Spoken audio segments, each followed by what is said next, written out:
शुरू होती है और हम देखते हैं प्रोफेसर जोसेफ फाइटर को, जो अपनी मर्सिडीज में बैठा होता है और एक पिक्चर को देख रहा होता है। उस पिक्चर में 3 लोग आपस में इस तरह खड़े होते हैं कि एक के पीछे दूसरा और फिर तीसरा उनके पीछे खड़ा होता है। फिर देखते ही देखते वहाँ पर एक ट्रक आकर रुकता है। ट्रक का ड्राइवर जंगल की तरफ टॉयलेट के लिए जा रहा होता है, जिस पर प्रोफेसर जोसेफ अपनी बंदूक तानकर निशाना बनाता है। इसके बाद हम 2 लड़कियों को देखते हैं, जिनमें एक का नाम जेनी और दूसरी का लिंडसे होता है। वो दोनों अमेरिका से बिलोंग करती हैं, लेकिन आउटिंग के लिए जर्मनी आई होती हैं। उन्होंने पार्टी सेलिब्रेट करने एक क्लब में जाना था और जिस जगह पर उन्होंने जाना था उसकी एग्जैक्ट लोकेशन लिंडसे कॉल पर ले रही थी। वैसे तो वो दोनों ट्रैवलिंग करती रहती थी, लेकिन जर्मनी के बारे में उन्हें कुछ खास अंदाज़ा नहीं था। वो दोनों एक रेंटेड कार लेती हैं और पार्टी वाली जगह की लोकेशन के लिए रात को चल पड़ती हैं। उन्हें पार्टी की एग्जैक्ट जगह पता नहीं थी। वो दोनों जंगल से गुजरती हुई काफी दूर निकल आती हैं और अपना रास्ता भटक चुकी होती हैं। वो दोनों प्रॉब्लम में फंस जाती हैं तब जब जेनी गाड़ी का यू टर्न लेती है और उनकी गाड़ी का टायर पंचर हो जाता है। वो कार रिपेयरिंग वालों को कॉल करते हैं, लेकिन वो जंगल होता है, इसलिए उनकी मोबाइल पर सिग्नल नहीं आ रहे होते और वो किसी ऐसे मेन रोड पर फंस जाती हैं जिसके आसपास कोई आबादी नहीं होती सिवाय जंगल के। फिर वो डिसाइड करती हैं कि हमें कार में ही रहना चाहिए और उस रोड से गुजरने वालों से मदद मांगनी चाहिए। फिर कुछ देर बाद वहाँ से एक कार गुजरती है। वो दोनों उससे मदद मांगती हैं। उस कार में एक बूढ़ा शख्स बैठा होता है। वो उन दोनों को अकेला देखकर अजीबोगरीब इशारे करता है, जिससे कि वो काफी डर जाती हैं और कार को अंदर से लॉक कर देती हैं। फिर वो कार चली जाती है। फिर वो एक घर को ढूंढ रही होती हैं, जहाँ से कॉल करके वो अपनी मदद के लिए किसी को बुला सके। रात भी काफी हो जाती है और वो दोनों जंगल की तरफ चल पड़ती हैं। फिर उन्हें एक घर से लाइट आती हुई नजर आती है। वो उस घर की तरफ चल पड़ती हैं। फिर अचानक वहाँ पर तेज बारिश होना शुरू हो जाती है और वो दोनों उस घर तक पहुँचने तक काफी भीग जाती हैं। फिर वो उस दरवाजे पर नॉक करती हैं और अंदर से प्रोफेसर जोसेफ निकल कर आता है। वो दोनों अपनी प्रॉब्लम के बारे में जोसेफ को बताती हैं और उसे कहती हैं कि वो इमरजेंसी कार रिपेयरिंग वालों को कॉल करे। वो दोनों अकेली होती हैं, इसलिए प्रोफेसर उनको अंदर बुला लेता है। प्रोफेसर के घर में अजीबोगरीब पेंटिंग थी, जिनको वो बड़े गौर से देख रही थी और वो सारी पेंटिंग काफी डिस्टर्बिंग थी। फिर प्रोफेसर उनसे पूछता है कि क्या तुम ट्रैवलर हो, जिस पर वो कहती हैं कि हम न्यूयॉर्क की रहने वाली हैं और जर्मनी यहाँ पर घूमने आई हैं। वो लड़कियाँ फिर से प्रोफेसर को कार सर्विस वाले को फोन करने का बोलती हैं, जिस पर वो कोई तवज्जो नहीं देता और उस बात को इग्नोर कर देता है। फिर एक सवाल करता है कि क्या तुम दोनों आपस में रिलेटिव्स हो। वो कहती हैं नहीं, हम रिलेटिव नहीं हैं, लेकिन फ्रेंड्स हैं। फिर वो वहाँ से उठता है और किचन में पानी लेने जाता है और साथ ही वो एक कॉल भी कर रहा होता है, जिससे जिनसी और लैनी को लगता है कि वो कार सर्विस वालों को फोन कर रहा है। फिर वो उस पानी में ड्रग मिला देता है, जिसको लिंडसे सारा पी जाती है, लेकिन जेनी से वो गिलास नीचे गिर जाता है। ये देखकर प्रोफेसर उनके साथ काफी बुरा बर्ताव करता है और पानी को साफ करने के लिए टॉवल लेने बेसमेंट में जाता है। बेसमेंट में जाकर वो एक इंजेक्शन को भरता है और दूसरी तरफ लिंडसे को बेहोशी वाली कैफियत हो रही थी, क्योंकि ड्रग अपना असर दिखा रहा था, लेकिन जेनी को उसका असर नहीं होता और जेनी फिर प्रोफेसर को कॉल करने को बोलती है, लेकिन वो उसे इनकार कर देता है और वो फौरन वही इंजेक्शन जेनी की गर्दन में लगा देता है, जिससे वो फौरन बेहोश हो जाती है। फिर प्रोफेसर अपना ब्रेकफास्ट ले रहा होता है और जेनी और लिंडसे को होश आता है और वो खुद को प्रोफेसर के लैब में पाती हैं कि वो बेड से बंधी हुई हैं। उन दोनों के अलावा वहाँ पर एक आदमी होता है, उसे भी बांधा होता है और वो वही ट्रक ड्राइवर होता है। फिर प्रोफेसर जोसेफ वहाँ पर आता है और ट्रक ड्राइवर को कहता है कि तुम मैच नहीं होते और तुम्हारा मरने का टाइम आ चुका है, और फिर फौरन एक पॉइजनस इंजेक्शन उसकी वेन्स में इंजेक्ट करता है और वो देखते ही देखते तड़प तड़प कर मर जाता है। फिर उसके बाद वो ड्राइवर की लाश को अपने गार्डन में दफन कर देता है। फिर हम देखते हैं प्रोफेसर अपनी बेहोशी वाली मेडिसिन से एक आदमी को बेहोश कर लाता है, जिसका ताल्लुक जापान से होता है, और उसे जेनी और लिंडसे के साथ पड़ा हुआ एक बेड होता है उस पर लिटा देता है। उन दोनों को होश आता है और वो दोनों चिल्लाने लगती हैं, क्योंकि वो नहीं जानती थी कि कब प्रोफेसर उनके साथ क्या करते। वो उनकी कंफ्यूजन दूर करते हुए सामने आ जाता है और खुद को इंट्रोड्यूस करवाता है कि वो प्रोफेसर जोसेफ है, जो कि एक रिटायर्ड सर्जन है। वो एक मैड डॉक्टर था, जिसका बड़ा अजीबोगरीब प्रोफेशन जानदार चीजों को आपस में जोड़ना था। अभी कुछ ही अर्सा पहले उसने 3 डॉग्स को आपस में ऑपरेशन के जरिए एक दूसरे के पीछे जोड़ दिया था, और वो पागल प्रोफेसर वही ऑपरेशन जेनी,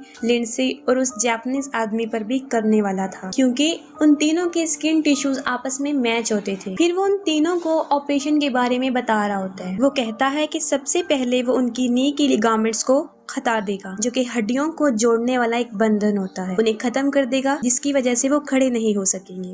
फिर वो बताता है कि सब्जेक्ट सी पर वो ये अमल भी करेगा कि वो उनके जबड़े, उनके दांत, उनके होंठ तीनों को निकाल देगा और सब्जेक्ट बी को ए की बैक साइड से जोड़ देगा और सब्जेक्ट सी को बी की बैक साइड से। फिर वो उनकी हिप की स्किन को उतार कर, उनके जबड़ों की स्किन को उतार कर वहाँ पर लगाएगा और तीनों को आपस में इस तरह जोड़ देगा जिस तरह की डायग्राम में नजर आ रहा है, जिससे ये होगा कि सब्जेक्ट ए जब खाना खाएगा, वो खाना उसके जिस्म से होता हुआ जब ह्यूमन वेस्ट बन जाएगा तो वो सब्जेक्ट बी के मुंह में चला जाएगा और वो वेस्ट मटेरियल सब्जेक्ट बी से होता हुआ सी के मुंह में चला जाएगा।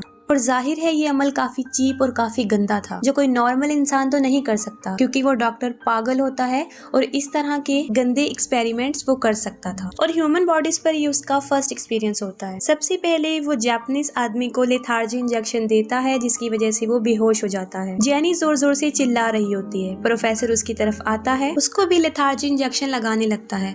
तभी लिंडसे अपने दांतों की मदद से रस्सियों को खोल देती है और वहाँ से भागने लगती है। उसके हाथों पे नीडल्स लगी हुई थी, जिसकी वजह से उसकी खाल खींच रही थी और काफी खून बह रहा था। वो एक रूम में चली जाती है और उसका डोर बंद कर देती है, लेकिन डॉक्टर उस रूम की विंडो को तोड़ देता है और अंदर आ जाता है और लिंडसे वहाँ से भी भाग जाती है, लेकिन वो एक पूल में गिर जाती है। प्रोफेसर वहाँ पर भी अपने गन लेकर आ जाता है और पूरे पूल को कवर कर देता है, लेकिन फौरन लाइट चली जाती है और इसका फायदा उठाकर लिंडसे वहाँ से भागने लगती है। वो भागकर प्रोफेसर के लैब में आती है, जैनी को खोलती है, क्योंकि जैनी उस बेहोशी के इंजेक्शन की वजह से बेहोश होती है। वो जैनी को घसीट कर बाहर लेकर आती है, लेकिन फौरन पीछे से प्रोफेसर आ जाता है और वो लिंडसे को भी वही इंजेक्शन लगा देता है, जिससे वो भी बेहोश हो जाती है। फिर वो दोबारा उन दोनों को उठाकर लैब में ले आता है। फिर वो उनका ऑपरेट शुरू कर देता है। सबसे पहले वो सब्जेक्ट्स के लिगामेंट्स को निकालता है, फिर उनके दांतों को, फिर वो मार्कर से उन सबकी बॉडीज पर निशान लगाता है। फिर वो उनकी हिप और उनके चेहरे की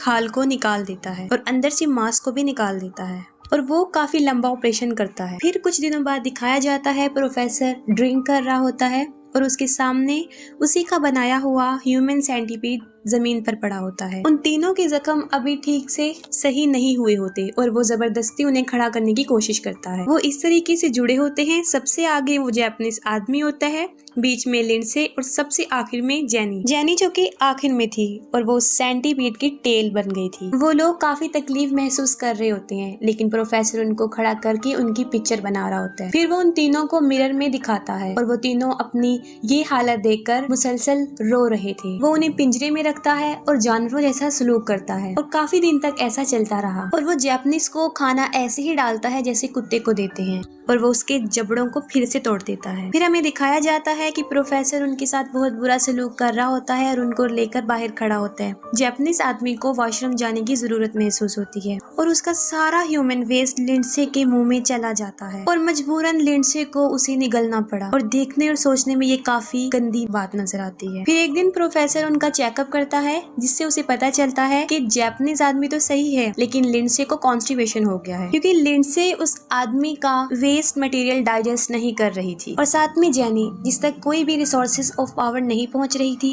क्योंकि उसने खाना नहीं खाया था और वो कमजोर होती जा रही थी और उसके जख्म भी अभी तक ताजा थे। ऐसे लग रहा था कि अनकरीब वो मर जाएगी। प्रोफेसर जैनी की जगह चेंज करने का सोच रहा होता है कि अचानक दरवाजे पर नॉक होती है और वहाँ पर पुलिस ऑफिसर्स होते हैं। पुलिस वाले वहाँ पर जैनी और लिंडसे को ढूंढने आए थे, जो काफी दिन से गायब थी और उनकी कार प्रोफेसर के घर से कुछ फासले पर थी। प्रोफेसर उनको बताता है कि वो एक डॉक्टर है और अपनी फील्ड में वो इतना बिजी रहता है कि उसे बाहर जाने का टाइम नहीं मिलता और वो उन लड़कियों के बारे में भी कुछ नहीं जानता। प्रोफेसर पुलिस ऑफिसर से पीने के लिए पूछता है, जिस पर वो कहते हैं कि हमने कॉफी पीनी है। वो कहता है कि नहीं, सिर्फ तुम लोगों को पानी मिलेगा, जिस पर पुलिस वाले मजीद उसे शक की निगाह से देखते हैं। फिर प्रोफेसर पानी में ड्रग मिलाकर ला रहा होता है। तब पुलिस वाला उसे बताता है कि किसी ने तुम्हारे घर से उन गायब लड़कियों की आवाजें सुनी है और तुम्हारी मर्सिडीज उस ट्रक के पास से मिली है, जिसका ड्राइवर भी काफी अरसे से गायब है। ये सुनकर वो जोर से चिल्लाने लगता है और उन्हें पानी पीने का कहता है, जिस पर वो गिलास को फेंक देते हैं। अब वो फिर टॉवल का बहाना बनाता है और जाकर वो इंजेक्शन लेने जाता है, जिससे कि वो उनको बेहोश कर सके, लेकिन इस बार वो उन पुलिस वालों के सामने एक्सपोज हो जाता है और अपनी सफाई में वो कहता है कि आप लोग किसी को भी बगैर किसी वजह के परेशान नहीं कर सकते और बगैर किसी वारंट के तुम मेरे ऊपर इल्ज़ाम नहीं लगा सकते, जिस पर वो लोग अपना वारंट लेने चले जाते हैं। फिर प्रोफेसर अपने लैब में आता है और उसे उसका ह्यूमन सेंटीपाइड वहाँ पर दिखाई नहीं देता क्योंकि वो तीनों छुप जाते हैं और एक सर्जिकल नाइफ को उसके पेट में मार देते हैं जिससे वो नीचे गिर जाता है और जैपनीज आदमी प्रोफेसर के गले पर काटता है और उसका मांस उसके मुंह में आ जाता है। फिर वो तीनों ऊपर जाने की कोशिश करते हैं क्योंकि वो ऑपरेटेड थी, कमजोरी थी, जिसकी वजह से वो ऊपर नहीं जा सकते। उनकी स्टिचिंग वाले एरिया से ब्लीडिंग बहुत ज्यादा हो रही होती है। वो सीढ़ियों पर ऊपर चढ़ ही जाते हैं कि प्रोफेसर उनके पीछे आ जाता है और सीढ़ियों पर उनका गिरा हुआ खून चाटना शुरू हो जाता है। फिर वो जापानीज शीशा तोड़ देता है और वो डॉक्टर वहाँ पर भी पहुँच जाता है। वो जापानीज टूटे हुए कांच से अपना गला काट देता है और मौके पर ही उसकी मौत हो जाती है। इतने में वो पुलिस ऑफिसर्स भी वहाँ पर पहुँच जाते हैं लेकिन उन्हें कोई नजर नहीं आता। फिर वो उसकी लैब में जाते हैं, वहाँ पर भी कोई मौजूद नहीं होता और उनमें से उस पुलिस ऑफिसर को उस मेडिसिन का नशा होना शुरू होता है, वो ड्रग जो उसने उसे पानी में मिलाकर दिया था। और दूसरे ऑफिसर को ढूंढने पर वो तीनों मिल जाते हैं लेकिन उनकी हालत काफी बुरी होती है। फिर वो ऑफिसर पकड़ने प्रोफेसर के पास जाता है जो कि एक पूल पर बैठा होता है और उसका दूसरा पुलिस ऑफिसर भी मारा गया होता है। फिर वो एक पुलिस ऑफिसर की पिस्टल से दूसरे की तरफ गोली मारता है और उसके बदले में दूसरा पुलिस ऑफिसर प्रोफेसर जोसेफ को भी, और दोनों मर जाते हैं। डॉक्टर जोसेफ के बनाए हुए ह्यूमन सेंटीपीड के अलावा वहाँ पर कुछ नहीं बचता। ये एक मैड डॉक्टर का घटिया सा एक्सपेरिमेंट था और मूवी एंड हो जाती। अगर आपको मूवी की एक्सप्लेनेशन पसंद आई हो तो काइंडली अपना फीडबैक कमेंट सेक्शन में जरूर बताइएगा। Thank you so much.